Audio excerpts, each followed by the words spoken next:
How did a single ad turn Apple into the ultimate symbol of creativity and rebellion?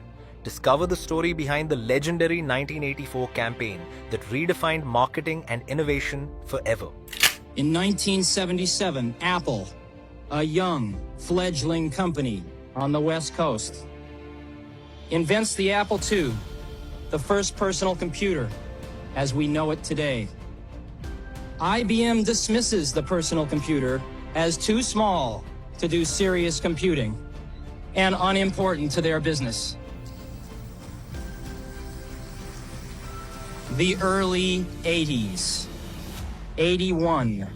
Apple II has become the world's most popular computer, and Apple has grown to a $300 million company, becoming the fastest growing corporation in American business history. By the early 1980s, Apple was a small but ambitious company trying to compete in a rapidly growing personal computer market. IBM dominated the computer industry, representing everything Apple wasn't: corporate, uniform, and deeply entrenched in business environments. Apple's products were innovative, but struggled to stand out against IBM's brand strength and massive market share.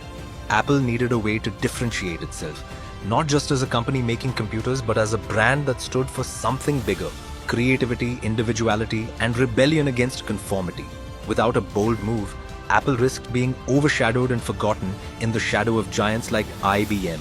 Apple's co-founder Steve Jobs recognized the need to redefine the company's narrative. The launch of the Apple Macintosh in 1984 presented the perfect opportunity to make a statement, and the 1984 ad became that statement. IBM wants it all and is aiming its guns on its last obstacle to industry control: Apple. Will Big Blue dominate the entire computer industry?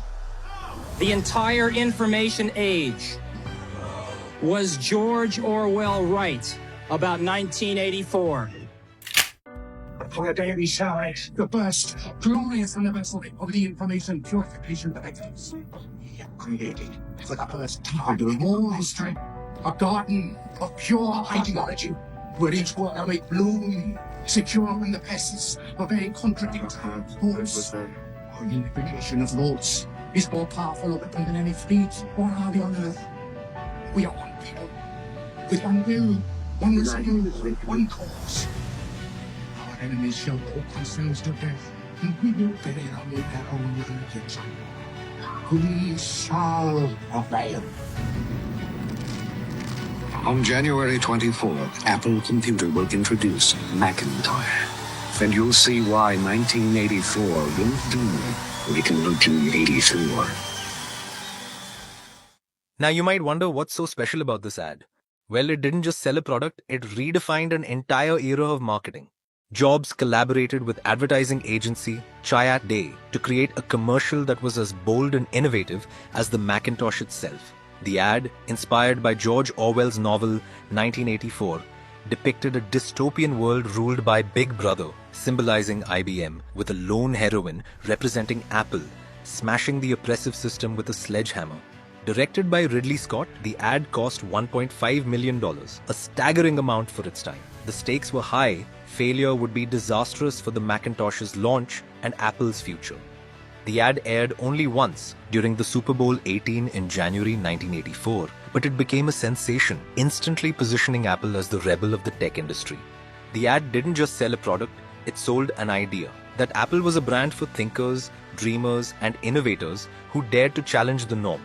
The ad broke away from traditional tech commercials, which focused on technical specifications. Instead, it evoked powerful emotions of liberation and individuality. Viewers didn't just see a computer, they saw a movement that resonated with their desire to break free from conformity. Apple positioned itself as the antithesis of IBM, appealing to creative individuals and independent thinkers. This identity would define Apple's marketing for decades to come. Thanks for watching. Please like, share, and subscribe for more business insights. Until next time, stay inspired and stay creative.